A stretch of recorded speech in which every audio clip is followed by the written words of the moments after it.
بسم اللہ الرحمن الرحیم۔ اللہ نرمی کرنے والے مہربانی کرنے والے کی شناخت یا پہچان کے ساتھ۔ دوستو، جیسا کہ آپ لوگوں کو پتہ ہی ہے کہ لیکچر جو چل رہے ہیں وہ الحماری اور الحمیرہ پر چل رہے ہیں۔ ان دونوں الفاظ کا ترجمہ جو ہے وہ گدھوں سے متعلق یہ لوگ کرتے ہیں، لہٰذا اس سے پہلے والے لیکچرز کا اگر آپ نے جائزہ نہیں لیا ہے تو وہ لیکچرز یوٹیوب ٹائم لائن پر موجود ہیں، ان کا آپ جائزہ لے سکتے ہیں۔ اسی سلسلے کی کڑی میں آج لیکچر جو میں کرنے جا رہا ہوں وہ ہے سورہ النحل کی آیت نمبر 8 اور 9 پر۔ ان آیات کے مروجہ تراجم کو میں نے پڑھا تو کچھ چیزیں سامنے آئیں، وہ میں آپ دوستوں سے شیئر کرنا چاہ رہا ہوں، لہٰذا آیت نمبر 8 کا مروجہ ترجمہ میں نے اسکرین پر لگایا ہے، غور کریں۔ پیارے مترجمین نے لکھا ہے کہ اور گھوڑے اور خچر اور گدھے تاکہ تم ان پر سواری کرو۔ دوستو، اس ترجمہ کو پڑھیں اور بتائیں، کہا جا رہا ہے کہ گھوڑے اور خچر اور گدھے تاکہ تم ان پر سواری کرو۔ دوستو، اگر دیکھا جائے تو نہ آپ اور نہ ہی میں اور نہ ہی باقی دنیا کے جو قرآنسٹ خود کو اللہ کا نوکر یا بشر اور پتہ نہیں کیا کیا کہتے ہیں، یہ سب گدھوں، گھوڑوں اور خچروں پر سفر نہیں کر رہے۔ میں آپ دوستوں سے پوچھنا چاہتا ہوں کہ کیا ان پر سواری آپ لوگ بھی کرتے ہو یا نہیں کرتے ہو؟ وہ تو نہیں کرتے ہیں، لہٰذا اصل وجہ یہ ہے کہ ہمارے پیارے مترجمین سے تراجم ہی درست نہیں ہوئے ہیں۔ اگر آپ اس ترجمہ کو پڑھیں تو یہ آیت دنیا میں نافذ العمل ہے ہی نہیں۔ جیسا کہ میں آپ سے سوال کر چکا ہوں کہ آپ ان پر سواری کرتے ہو یا نہیں کرتے ہو، یہ سوال ہے، تو اس کا جو جواب میری طرف سے ہے، آپ پتہ نہیں کیا دیں گے، وہ یہ ہے کہ یقیناً آپ گدھے، گھوڑے یا خچر پر سفر نہیں کرتے ہیں، بلکہ آپ دوست متبادل جو انسانوں نے چیزیں ایجاد کی ہیں ان پر چڑھتے ہیں اور انہی پر سفر کرتے ہو۔ مزید ترجمہ کو آپ دیکھیں تو انہوں نے لکھا ہے اور زینت بریکٹ میں لکھا ہے کے لیے، اور وہ پیدا کرے گا جو تم نہیں جانتے۔ دوستو، یہاں ترجمہ میں بریکٹ ڈال کر کے لیے لکھا ہے، اس کی وجہ اپنا عقیدہ آیت پر تھوپنا اور آیت کس موضوع پر ہے اس موضوع کو بدلنا ہے، جبکہ ترجمہ میں لکھا ہے کہ اور زینت بریکٹ میں لکھا ہے کے لیے، اور وہ پیدا کرے گا جو تم نہیں جانتے۔ اگر یہاں سے آپ لوگ کار یا موٹر سائیکل یا جہاز یا باقی چیزیں نکالنے کے چکر میں ہے کوئی، یہاں پر جو ہے یہ والی چیزیں جو ہے زینت کے لیے وہ پیدا کرے گا جو تم نہیں جانتے، تو آپ جو ہے بہت بڑی غلط فہمی میں ہیں۔ لہٰذا آپ دیکھیں کہ یہاں جتنی بھی چیزیں ہیں جن پر ہم سواری کرتے ہیں وہ اللہ نے نہیں بلکہ لوگوں نے بنائی ہیں، خاص کر انگریزوں نے۔ اور ایک طرف تو آپ ہمارے جو کچھ دوست ہیں یا ہمارے جو مذہبی لوگ ہیں وہ ایک طرف تو امریکہ کو گالیاں دے رہے ہوتے ہیں، یا وہ ممالک جو چیزیں ایجاد کر رہے ہیں، یورپین ہیں، ان کو گالیاں دے رہے ہیں، اور دوسری طرف ان کی بنائی ہوئی چیزوں سے مستفید بھی ہو رہے ہوتے ہیں۔ لہذا دوستو، مزید آیت نمبر 9 کا مروجہ ترجمہ میں نے لگایا ہے، غور کریں، اس میں لکھا ہے اور اللہ پر سیدھا راستہ، بریکٹ میں لکھا ہے جا پہنچا ہے، اللہ پر سیدھا راستہ جا پہنچا ہے۔ اس ترجمہ میں بھی بریکٹ میں آپ غور سے دیکھیں تو جا پہنچا لکھا ہے۔ اگر یہ ترجمہ مان بھی لیا جائے تو اللہ ایک مخصوص جگہ پر رہتا ہے جہاں پر بندہ پہنچ سکتا ہے. اور اگر اس ترجمہ کو دیکھا جائے تو اللہ ہر جگہ موجود ہے، یہ ثابت ہی نہیں ہو رہا یہاں ان آیات سے. دوستو انہوں نے السبیلی کے معنی راستہ کیے ہیں، جبکہ راستہ معنی تو صراط کے ہوتے ہیں. انہوں نے سبیلی کے معنی بھی راستہ کر دیے ہیں. اگر بریکٹ جو انہوں نے لگائی ہے وہ نکال دی جائے تو ترجمہ ہوگا اور اللہ پر سیدھا راستہ ہے.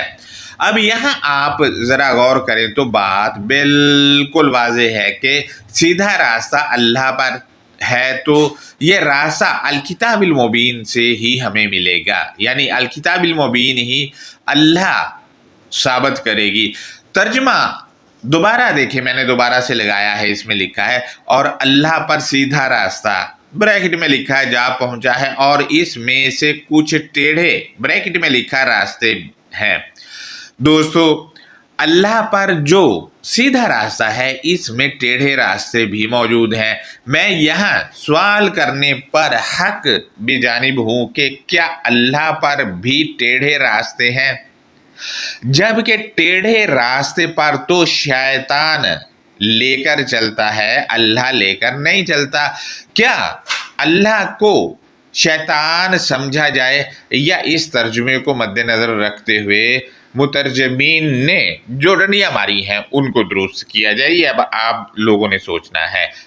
مزید اگر ہم اسی آیت کے اگلے فریز کا ترجمہ دیکھیں تو اس میں لکھا ہے کہ اور اگر وہ چاہتا ضرور تم سب کو ہدایت دے دیتا، یعنی اللہ کی چاہت نہیں ہے کہ لوگوں کو ہدایت دے.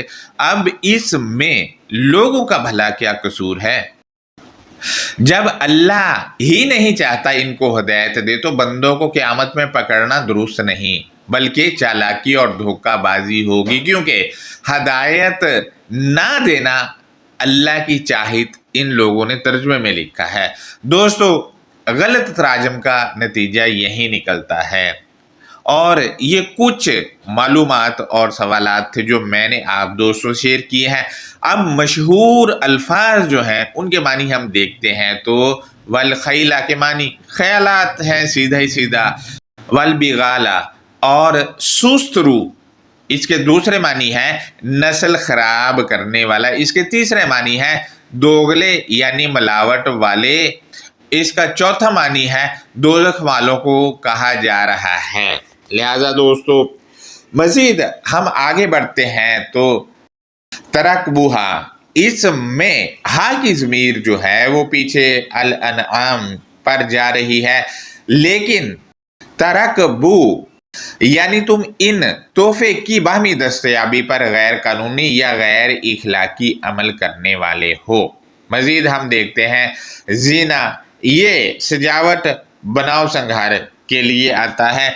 دوستو مزید ہم آگے بڑھتے ہیں تو آیت نمبر 9 کے جو الفاظ ہیں مشہور ان کا معنی ہم دیکھتے ہیں تو سبیل کے معنی ہمارے لوگ وہ راستہ کر دیتے جبکہ اس کے یہ معنی مناسب نہیں ہے. اور اسی طرح جائر، اس کے معنی یہ لوگ جاری و ساری ایسا کر کے کچھ کرتے ہیں، جبکہ اس کے معنی جو بن رہے ہیں وہ ہیں اسی منصوبہ سازی یا اسی پلاننگ میں سے ہی غیر منصفی کرنے والے ہیں.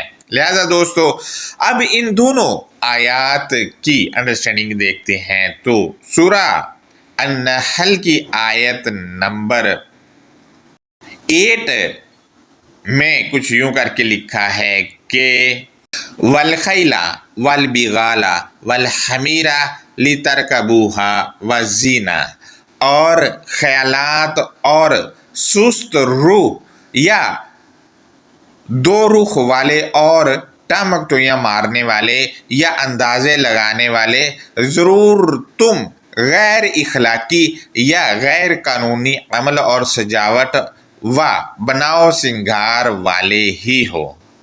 یہ کہا جا رہا ہے ان لوگوں کو جو ٹامکٹویاں مارتے ہیں کہ ضرور تم غیر اخلاقی یا غیر قانونی عمل اور سجاوٹ و بناؤ سنگار والے ہو۔ اب آپ دیکھیں کہ ہمارے بڑے بڑے اسکالر جو ہیں وہ ایسے ہی ہیں، چھوٹی سی بات کو ایسا بنا چڑھا کر پیش کرتے ہیں کہ بندہ یقین کر بیٹھتا ہے دوسری چیزیں پڑھنے کے بغیر ہی، اور یہاں پر بھی یہی کیا گیا ہے ان لوگوں کی طرف سے۔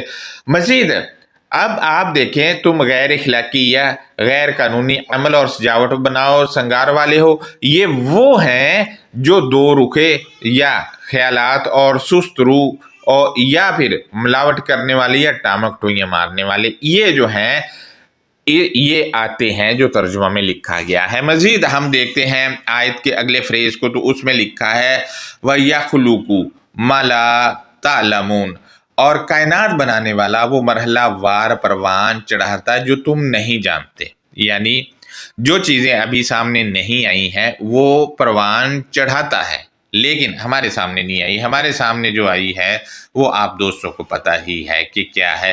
مزید اس سے اگلی والی آیت جو کہ سورہ النحل کی آیت نمبر 9 ہی ہے، اس میں لکھا ہے کہ وَعَلَى اللَّهِ قَصْدُ السَّبِيلِ، اور نصاب یا منصوبہ سازی یا پلاننگ کا ہدف کائنات بنانے والے پر ہے۔ دوستو، کائنات بنانے والا اپنے کلمات جو کائنات میں بکھرے ہوئے ہیں یا کوئی تحریری صورت میں موجود ہیں، تو ان سے وہ منصوبہ سازی یا نصاب یا پلاننگ کا ہدف جو لیا جاتا ہے وہ کائنات بنانے والے پر ہی ہے۔ میں دوبارہ سے ترجمہ آپ دوستوں سے شیئر کروں تو کچھ یوں ہے، وَعَلَى اللَّهِ قَصْدُ السَّبِيلِ، اور نصاب یا منصوبہ سازی یا پلاننگ کا ہدف کائنات بنانے والے پر ہے، یعنی کائنات بنانے والا جو ہے وہی ہدف مقرر کر سکتا ہے، دوسرا نہیں کر سکتا۔ مزید آیت کے اگلے فریز میں ہم دیکھتے ہیں تو اس میں لکھا ہے وَمِنْهَا جَائِرٌ، اور اسی منصوبہ سازی یا پلاننگ سے ہی غیر منصفی کرنے والے ہیں، یعنی غیر منصفی کرنے والے جو ہیں وہ اسی پلاننگ اسی منصوبہ سازی سے ہی انصاف نہیں برتتے ہیں، غیر منصفی کرتے ہیں۔ لہٰذا ان دوستوں کو بھی چاہیے کہ منصف ہو جائیں، وہ دوست بھی منصف ہو جائیں، ورنہ نقصان تو اٹھانا ہی پڑتا ہے۔ مزید ہم دیکھتے ہیں آیت کا آخری فریز، تو اس میں لکھا ہے کہ وَلَوْ شَاءَ لَهَدَاكُمْ أَجْمَعِينَ، اور اگرچہ کہ اللہ کا مقصد تم سب کو رہنمائی دینا ہے، یعنی اللہ کا مقصد جو ہے وہ رہنمائی دینا ہے، باقی اور اس میں کوئی بات نہیں ہے، نہ تو یہاں پر گھوڑے ہیں، نہ گدھے ہیں، نہ خچر ہیں، نہ بیل ہیں، نہ بیل گاڑیاں ہیں، کچھ بھی نہیں ہے۔ لہٰذا دوستو، یہ ہمارا آج کا لیکچر تھا۔ اس پر اگر آپ دوستوں کو کوئی سوال ہے تو وہ ضرور آپ لوگ جو ہیں وہ کامنٹ باکس میں کر سکتے ہیں۔ یہاں آپ دیکھیں کہ منصوبہ سازی یا پلاننگ میں سے ہی غیر منصفی کرنے والے ہیں، غیر منصف جو کرنے والے ہیں، انصاف سے نہیں چلنے والے، وہ انہی میں سے ہیں۔ لہٰذا اللہ حافظ، اپنا بہت زیادہ خیال رکھیں۔